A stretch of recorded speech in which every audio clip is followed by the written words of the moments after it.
Meu nome é Marcel de Albuquerque Barros, sou instrutor da União Nacional de Kung Fu.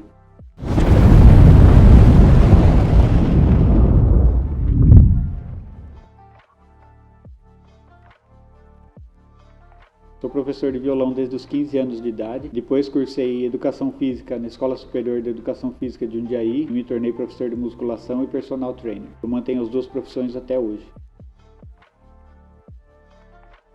Eu conheci a academia porque eu passava em frente à antiga sede da União Nacional de Kung Fu, mas não cheguei a entrar, eu passava sempre, tinha aquela vontade. Eu sempre tive o sonho de fazer Kung Fu, pelo encanto dos filmes que a gente assiste quando criança e tal. Tem um tio que praticou Karatê muito tempo, foi professor e ele me incentivava muito a fazer uma arte marcial. E ele falava, se você gosta de Kung Fu, procure alguém, faça aula, experimente. Eu cheguei a entrar na sede uma vez, foi passadas as instruções, estava tendo uma aula de Shaolin, que é um outro estilo que o Sifu ensinava, mas não fiquei, saí e não voltei. Mais tarde, conversando com um amigo, por coincidência, ele falou pra mim, falou, nossa, você não sabe, eu estou praticando Kung Fu. E na hora eu até assustei, falei, nossa, mas aonde? E aí ele comentou, era na UNK, e ele ainda falou pra mim, falou, olha, lá inclusive tá com uma promoção. Ele falou, esse mês se eu levar um colega, eu ganho uma mensalidade e o colega, se entrar, não paga matrícula. Então eu achei legal e falei, ó, vou aproveitar, vou com vocês assistir uma aula. Me empolguei porque tem um amigo junto lá, porque eu pudesse não ficar sozinho, né, quando chegasse. Então eu fiz a aula, gostei muito, me matriculei e não parei mais.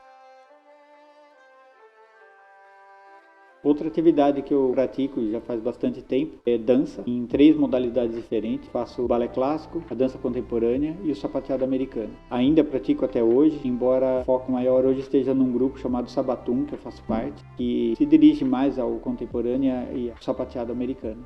Essas práticas começaram quando eu ainda era menino e tinha feito sapateado e um pouco de jazz. Parei, fiquei por cerca de 7, 8 anos parado e depois desse período, algumas amigas da época da escola me convidaram para fazer um trabalho com o meu professor de jazz. E eu topei e aí quando eu retornei para fazer esse trabalho, a escola começou a me incentivar a ficar e eu fui emendando outras modalidades. Eu voltei para o sapateado americano e 2 anos depois eu fui convidado pelo professor da escola a fazer aula de balé. Então eu fiquei com essas 3 modalidades e não parei mais. A única diferença é que eu fiquei mais com o balé clássico, a dança contemporânea, né?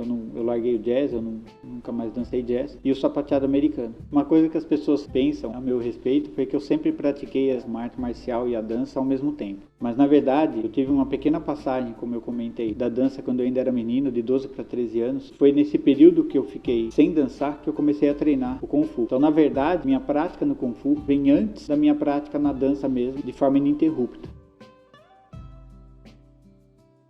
Desde que eu comecei a treinar, uma das características que mais mudou para mim foi que eu comecei a fazer uma atividade que eu mesmo procurei e eu nunca mais larguei. Meu pai me criticava muito quando eu era menino, porque dizia que eu começava uma atividade e largava, começava e largava. Ele falou, você não dá continuidade. E o Kung Fu eu comecei, mesmo durante um período muito difícil, que eu tive durante uns 6 anos, que eu não gosto de contá-los como treino. Eu só treinava aos domingos. Geralmente o Sifu não estava na academia, quem dava aula era um instrutor, porque ele ainda competia. Muitos eu faltava, seja por feriado, eu trabalhava com bandas e às vezes eu voltava de madrugada, então eu não tinha condições de ir ao treino. Então foi um período muito difícil, mas eu não larguei a academia em momento algum, porque eu falava, não, eu vou insistir e uma hora eu vou conseguir dar continuidade para isso, porque é uma coisa que eu quero muito. Tanto que eu reprovei no primeiro exame. Não tenho vergonha de falar, porque aquilo foi um divisor de águas para mim. A partir daquele exame, eu achei que eu estava fazendo muita coisa certa e de repente, olhando a prova e vendo a avaliação e as coisas que o Sifu do Urbano comentou, eu falei, eu preciso mudar, porque senão eu não vou sair do lugar. Dentro da academia, uma das coisas que mais admirei foi que o Sifu do Urbano, ele não focava só a luta em si, a prática da técnica e outras coisas. Ele fugia do misticismo em cima das modalidades das artes marciais. Ele já passava para nós a ideia da realidade de como isso poderia ser aplicado. Como eu escolhi o Wing Chun, justamente pela característica da objetividade, praticidade, pela forma como ele pode ser utilizado, se necessário, numa situação real, isso é muito importante. Então, dentro da academia, o Sifu dava muita importância, ainda dá, né, para essa parte do realismo, de uma situação que a gente pode passar, dentro da disciplina que você tem na academia, e até de exemplos da vida que ele dava em cima de filosofia, em que até então eu não dava valor nenhum. E a partir dessas ideias, desses valores que o Sifu prega dentro da academia, eu mudei muitas atitudes, muitas formas de pensar na vida. Durante muito tempo eu pratiquei Kung Fu sem incentivo nenhum da família, porque na verdade eles não sabiam que eu praticava. Como eu tinha essa fama de começar as coisas e largar, eu não queria que, se não desse certo, fosse mais um ponto para me jogarem na cara, digamos assim. Então eu treinei por cerca de 2 anos sem que minha família soubesse. Mas aí eu tive uma torção grave do joelho e eu tinha que informar os lugares que dependiam, né, que eu frequentava, porque eu não estava indo. Então aí eu tive que pedir ajuda para minha irmã, meu pai, que passassem na academia, pagar mensalidade, e foi uma certa surpresa para a família. Porque já faziam praticamente 2 anos, eu saía todos os domingos de manhã, ou quando já estava treinando em alguns dias à noite durante a semana, sem eles nem desconfiarem, nem do uniforme. Mas depois que ficaram sabendo, tornou uma coisa bem rotineira, pelo contrário, né? Não houve nada contra, se ninguém chegava e ficava falando de eu treinar, nunca foram à academia me ver, ou coisas assim, mas nunca teve qualquer coisa contrária. Desde que eu me matriculei na academia, uma das coisas que mais me atraiu foi sempre a postura do Cifudo Urbano. Porém, tem uma coisa que sempre me agradou muito, sempre me prendeu muito ao Cifudo Urbano, que é a filosofia que ele tinha de vida. A pessoa que ele era como pessoa, não apenas como mestre dentro da academia, mas como ele era fora dela, as coisas que ele falavam de valores. Sempre eu fiz uma ligação muito grande quanto à educação que eu tive em casa, pessoas que eu admirava, tinham certas filosofias de falar o que é certo, o que é errado. Momentos ele parava a aula para mostrar situações onde aquilo não era certo, independente de você estar numa arte marcial ou não, que situações você utiliza, às vezes até de atividades simples em casa, de respeito que você possa ter com seus familiares, com pessoas. São coisas que eu tive na família e tive a oportunidade, até pelo tempo que eu estou dentro da academia, de observar durante a vida do Cifudo Urbano. Ele não pregava aquilo apenas, ele é aquilo, ele faz aquilo. E eu acho isso muito importante. Você tem dentro das artes marciais esse misticismo todo, você tem academias que às vezes tecnicamente são excelentes, mas eles pregam uma certa violência, eles pregam uma arrogância muitas vezes. E ele sempre colocou de forma contrária. Ele falou assim, sempre uma maneira de você usar aquilo de uma maneira nobre. Então, até a ligação como pessoa se torna muito forte. Você admira não só o seu mestre, você admira a pessoa, como ela é na vida, como ela é como família, como ela trata as outras pessoas, valores. Outra coisa que sempre me deixou muito preso foi que, além de me apaixonar pela arte marcial, pelo Kung Fu, pelo Wing Chun, que aí dentro da academia mesmo, foi sempre observar que o Cifudo Urbano procurava sempre uma melhora na técnica ou naquilo que pode ser utilizado. Ele nunca se acomodou, ele já tinha um conhecimento imenso quando eu o conheci. Quando eu entrei na academia, ele seguia ainda o estilo que ele treinou com o mestre Natali, foi o primeiro mestre de Wing Chun dele. Porém, no decorrer da vida, né, do tempo, quando ele encontrava algo que ele pudesse aplicar, ele buscava aquele ponto, ele buscava uma nova linha, e ele cheguei a vê-lo falando, olha, isso é melhor do que eu estou fazendo. Então ele buscava aquele conhecimento, ele tentava aquela prática, e isso aconteceu durante o tempo todo, sempre foi assim, ele não parou isso até hoje, ainda busca dentro do conhecimento que tem, avaliar se aquilo é prático, não é. Hoje, imagina, tem 30 anos a mais de experiência do que quando eu o conheci. Eu acho que isso é inestimável num mestre. A maioria, eles acomodam, eles acham que sempre o que eles sabem é o melhor. Isso é uma forma muito arrogante e pequena de pensar. Sempre tem coisa nova surgindo, e você tem que avaliar se aquilo realmente entra na realidade pra gente. Você nunca pode achar que você é o melhor, que você é invencível. Situações de defesa pessoal, principalmente, é diferente de competições onde você tem uma divisão por peso, uma divisão por tamanho. Então, sempre buscou um conhecimento acima do que ele tinha. Sempre avaliar se aquilo era melhor ou não. Claro que durante 28 anos que eu conheço o Cifudo Urbano, eu posso dizer que passei a ter com ele uma relação mais íntima, fora da academia. Com essas atividades extras que eu pratico, eu o convidei para me ver dançar, fui convidado com o meu grupo para participar de eventos dentro da academia, aniversários. Ele esteve presente quando faleceu meu pai, quando faleceu minha mãe, períodos que eu passei na vida durante praticamente 28 anos de academia. Então isso torna uma relação muito mais íntima, uma pessoa muito mais próxima, e que se colocou como amigo em muitas horas, e posso dizer como um mestre e pai mesmo em outras. Quando eu precisava me chamar a atenção de uma forma, que às vezes as pessoas brincam, falam, nossa, muito dura, mas é porque tem que ser chamado. E no mínimo você tem que levar aquilo em consideração para avaliar o que você fez, se foi certo ou foi errado. Dentro dessa história, desse relacionamento que eu tenho com o Sifu do Urbano,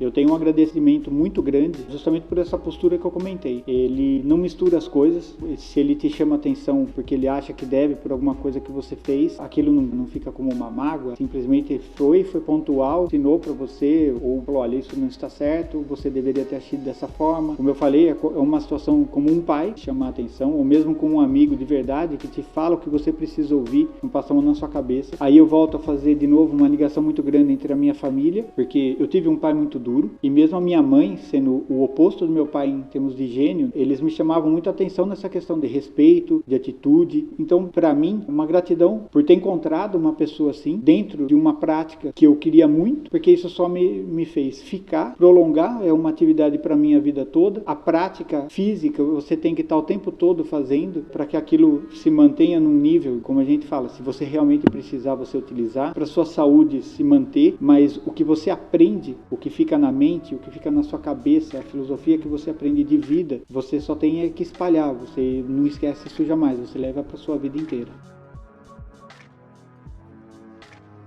Eu me tornei instrutor da União Nacional de Kung Fu, mais ou menos em meados de 2004. E, na verdade, isso ocorreu por uma busca de um conhecimento maior, até de uma forma de respeito, porque na ausência do Sifu, quem puxavam os treinos ou eram os instrutores ou os alunos mais velhos ou graduados, depende da ordem que tivesse ali. Então, era uma responsabilidade a mais. Algumas informações que nós trocamos diretamente com o Sifu para comportamento dentro da academia, o cuidado dentro da academia, né, as coisas que a gente tinha que fazer. Então, foi uma coisa que eu procurei. Eu nunca fui um instrutor corrente, digamos assim, né? Eu não puxava a aula todos os dias ou em dias determinados, em horários. Sempre foi na ausência de algum instrutor corrente ou do próprio Sifu. Essa responsabilidade toda, eu acho que, como eu falo, é uma coisa que a gente traz uma parte da nossa família, outras você aprende em situações como eu comentei dentro da União Nacional de Kung Fu. O Sifu sempre me usa como exemplo durante esse período que eu comentei que eu me machuquei, porque eu tive uma lesão muito grave em 96 e eu fiquei por cerca de 6 meses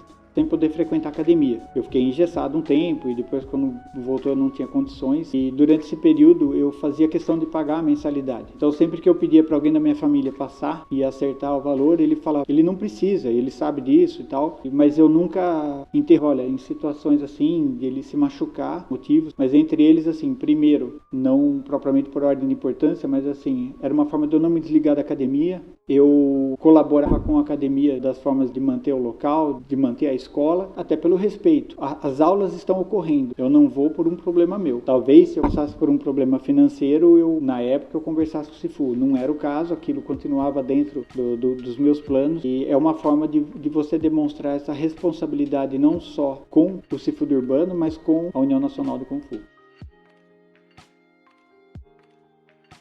Uma coisa muito individual é a dificuldade que cada um tem no treino. Como tudo que a gente pratica em qualquer setor, seja em trabalho, em algum hobby, as pessoas não vão ter a mesma dificuldade, uns têm muito mais facilidade do que outros. Eu sempre comento que eu sou um dos alunos mais antigos da academia em atividade, sou um dos mais graduados hoje entre os instrutores, mas isso não quer dizer propriamente que eu sou o melhor praticante, que eu sou o melhor lutador. Eu sempre falo que eu sou aquela pessoa que eu tenho que estar o tempo todo treinando para me manter a um nível adequado, como eu falei, como eu uso também como uma atividade física, mental, mas se for necessário utilizar em uma situação, eu preciso estar pronto para aquilo, então eu preciso estar o tempo todo treinando. Durante esses 28 anos da academia, eu conheci praticantes que eram muito melhores que eu mesmo, às vezes ainda estando em níveis mais baixos, iniciantes. Eles tinham uma percepção mais rápida, um tempo de reação mais rápido, variavam golpes com uma facilidade muito maior do que a minha, memória muitas vezes para gravar sequências e até coisas do treino, e que infelizmente ou se desanimou ou porque a vida levou para outro lado, né, seja familiar, profissional, deixaram de praticar. Então, propriamente o tempo ele te deixa na ativa. A dificuldade de cada um para alcançar uma coisa melhor, para você se tornar melhor, aí é a prática e o tempo de cada um.